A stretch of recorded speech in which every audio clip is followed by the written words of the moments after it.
Olá, pessoal! Hoje nós vamos falar sobre tipos de narrador.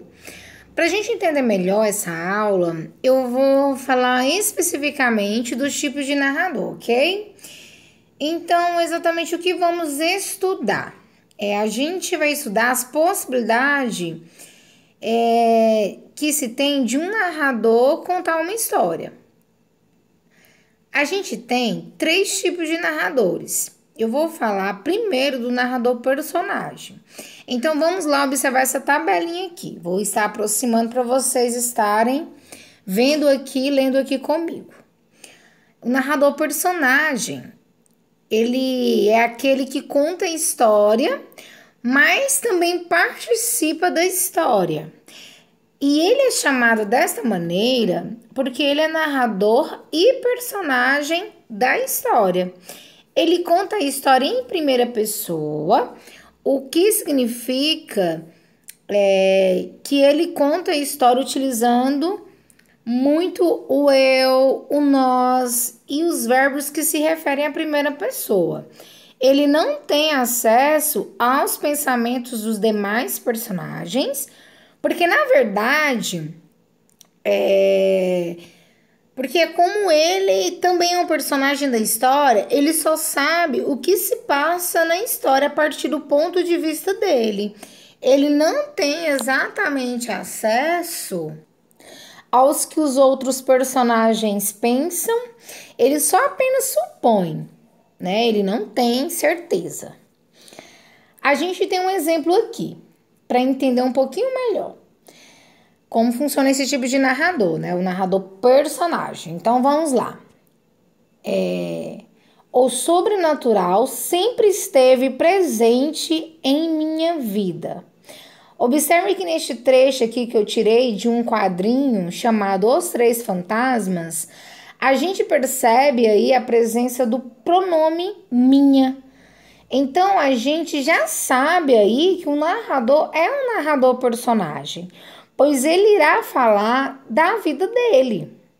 Ele não é apenas um narrador que conta a vida dos outros personagens, né? Ele vai fazer parte desta narrativa. Entenderam, pessoal? Certinho? Então, vamos lá para o outro tipo de narrador. O narrador observador, que está lá no meio da tabela. O narrador observador, ele é apenas observador.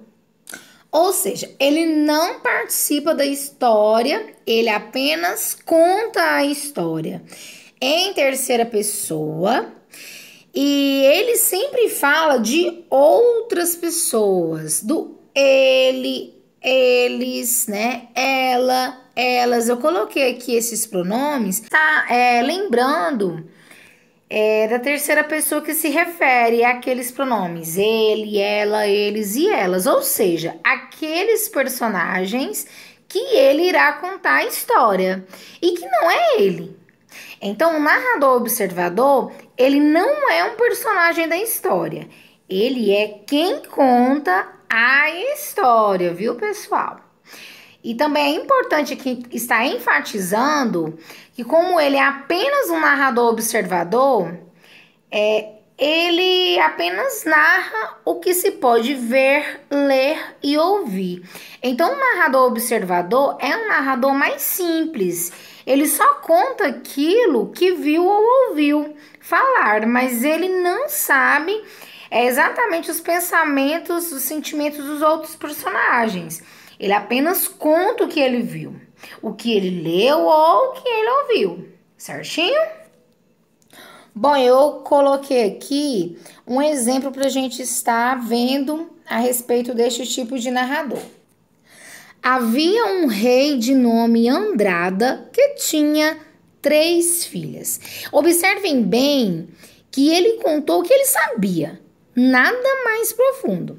É importante que você entenda as diferenças, principalmente deste narrador que eu acabei de falar agora, né? Que é o narrador observador, com o próximo tipo de narrador que eu vou estar aqui falando. Narrador onisciente. Por que a gente dá esse nome, pessoal? É porque ele, apesar de ser parecido muito com o narrador observador, ele também não participa da história. Ele também conta a história em terceira pessoa. Ele tem, mas tem características diferentes, porque esse tipo de narrador, ele tem acesso aos pensamentos e sentimentos dos personagens. Entendeu, pessoal? Então, é a grande diferença do narrador onisciente com o narrador observador. O narrador onisciente, ele tem essa característica de narrar o que os personagens estão pensando, né? O que eles estão sentindo. E o que isso significa? Significa que ele não é apenas observador. Ele sabe exatamente aquilo que os personagens sabem ou estão pensando. Olha aqui este exemplo tirado de um livro de Monteiro Lobato que eu separei para a gente estar falando. Dona Benta ficou a cismar. Que será o que Emília botou na cabeça deles? Então percebe que o narrador sabe exatamente que Dona Benta ficou a cismar. Sabe o que ela sente. E por que isso? Porque ele é um narrador onisciente. É uma característica deste tipo de narrador. Perceberam as diferenças, pessoal? Então vamos aqui, eu vou até ampliar aqui essa tabela para vocês estarem observando. Vamos fazer um resuminho aqui. Narrador personagem é aquele narrador que participa da história. Narrador observador é aquele que não participa da história, mas só conhece a história pelo ponto de vista de um observador. Narrador onisciente é aquele que também não participa da história, mas conhece profundamente os pensamentos e sentimentos dos personagens. Então, pessoal, eu espero que a partir daí vocês consigam fazer os exercícios que eu vou estar propondo para vocês, tá bom? Beijo, fiquem com Deus, fiquem bem e em casa, viu?